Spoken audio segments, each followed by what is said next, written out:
Today I got something that's a little bit basic. What I'm going to do is I'm going to put side by side bottles that are about like $70 to $100.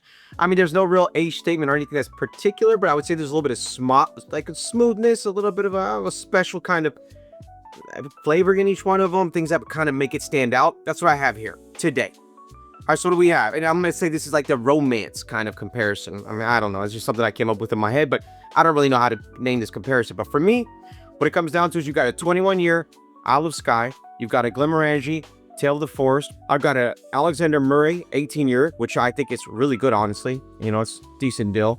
The Shieldaig 18-year also. And then we've got a Glenfiddich Orchard, which is, wow, really fun. It's a great little experiment, something that I really enjoy. You're looking at about $90 here on the 21-year from Isle of Skye. You're looking at about $100 here on Tale of the Forest from Glenmorangie. You're looking at about $70 here on this 18-year, which I think is a still, by the way. You're looking at about $80 here on the Shieldaig, and you're looking at about $90 to $100 here on this Glenfiddich. So, of course, we're going to pour them out. We're going to put it on our nose. Then we're going to put it on our palate. And then I'm going to give you my top 3 contenders and who my number 1 is. So let's start with just 21-year first. So pour it up and see if there's any special colors, anything that stands out. You know, Isle of Skye, I've learned to really enjoy. I did a whole comparison on this between all of the bottles all the way to the 30-year, which was fun. And, you know, I was pretty impressed by the 30. But honestly, the 25 was really good as well. And for the price point at that 21-year, you can't really beat it. And I also did a Tale of experimental kind of thing with Glenmorangie. I think it was only 3 bottles I had in the collection. I wanted more, but it's hard to get my hands on the other ones. But I really, really enjoyed a few that came out of that collection as well. The Alexander Murray's just blown me away over and over again. I did a full comparison of that also. And I got to tell you, the 53-year was great, but the 35-year just is something special for the price. And then, of course, you got the Glenfiddich. And what's been interesting about the Glenfiddichs, they had a bunch of experimental series, and I really enjoyed them. You know, I got to say, some really cool things came out of there. I ended up really liking the Fire Cane. My brother, that's his favorite, so, you know, shout out to him. All right, I've got some nice chocolates to go along with it, and of course some crackers to kind of balance things out. I like to have nice pairings that go along with my whiskey, just like with my wines. You do it however you want. That's how I do it. And then, of course, always some water. Drink responsibly. Enjoy yourself. Pace yourself. You know, have a good time with friends. All right, let's look at some color first. Kind of put them side by side, see if anything interesting happens here. I see a little bit of darkness on the Shieldaig. I see also a little bit of color here on the 21-year. But overall, they have like a bit of an umber or straw kind of golden color to each one of them. All right, so let's go ahead and put this 21-year on the nose. I really like the scent of this.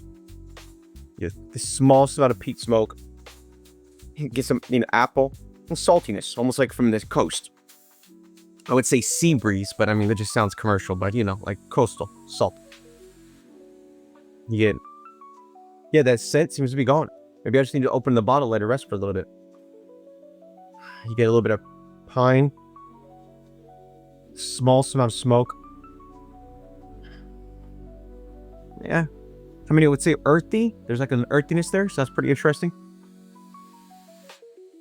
You just get some really good notes around this Alexander Murray. I mean, it's just so cheap for what it is. At $70, you get some toffee, get some strawberry. Get a nice smell of malt. Very nice on this one. Let's go with this Shieldaig at 18-year. Oh, interesting. And let's get like a heather kind of smell. Well, the slightest amount of peat, just the smallest amount, but there also. Let's go ahead and put this orchard. Oh, lovely. Pear, orchard blossom, oak. It really smells like an orchard. That's why they call it the Orchard Experiment.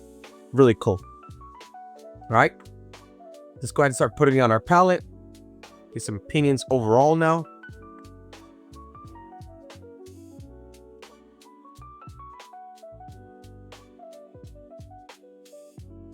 I mean, honestly, you get some fruit, you get a tiniest bit of salt, you get like a silkiness, a really good texture in the mouth. Really, really nice, right? Let's go with that Tale of the Forest.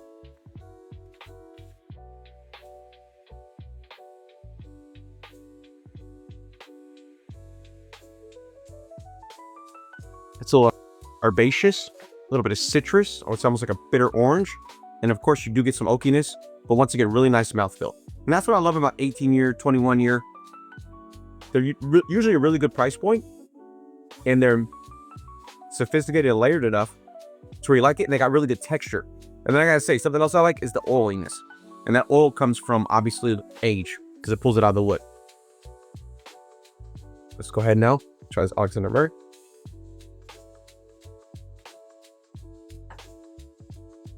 Sugar, butterscotch, smooth malt. It's creamy, it's rich, it's subtle. Lovely, honestly. Great. These dark chocolate pistachios are amazing. My mom got them, and I gotta say, good work, Mama. Thank you. I really love them with this. This Shieldaig comes in around 80 bucks. Let's see what we think of this.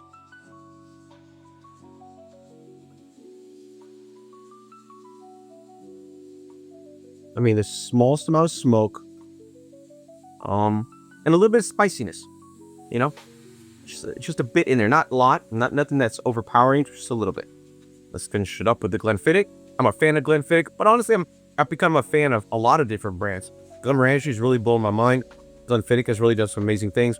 Price, Alexander Murray, I'm falling in love with, and you know, I like them all in their own ways. Almost like a juiciness, a little bit of fruitiness, very clean kind of finish, and you know, a little bit of that texture you want in your mouth. But I'm gonna have to knock two of them off. I'm pretty clear on what those are. The Isle of Skye is great, but I don't really know if it competes against these ones at this price point. And I really like the Shieldaig, but I'm gonna have to say I don't really think it competes with these guys.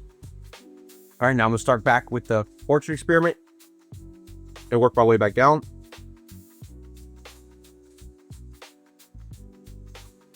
And then of course I'm gonna pick my top three. I love it because it's fun, it's different, clean, sharp, it's got some strong notes. Really like that.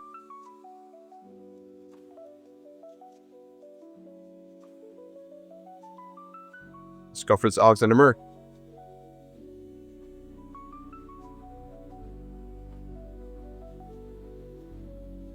I mean, I love the smoothness on this as well.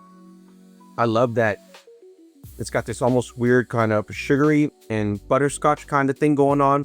It might be a little too light for some people, but I like a smooth whiskey, and I've got to say that one's pretty darn smooth. All right, let's finish off with this Glenmorangie.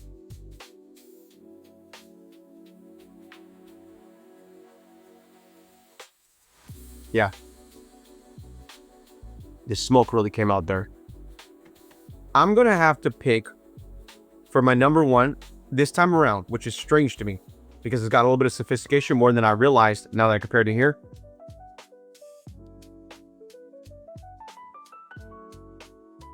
My number three is going to be the Glenfiddich Orchard Experiment, which I think is amazing, but that's my number three. My number two is going to be this Alexander Murray, which is wow for this price point, 70 bucks, kind of unbeatable. And there's something special came out of this Glenmorangie today, this Tale of the Forest. I got to say, this is wow, really good. And you could pick it up, I think right now, around 100 bucks. But that's going to be my picks. This is my number one, this is my number two, and this is my number three. Look, I would love to hear your opinion as well. I got some great things coming up on the channel. Make sure to check out the other comparisons I have on the channel and, you know, communicate with the community. There's a lot of people in there. They put a lot of really cool ideas. I'm actually going to do some tours around the world also of different kind of whiskeys and distilleries. So be on the lookout for that. I look forward to seeing you guys all here again.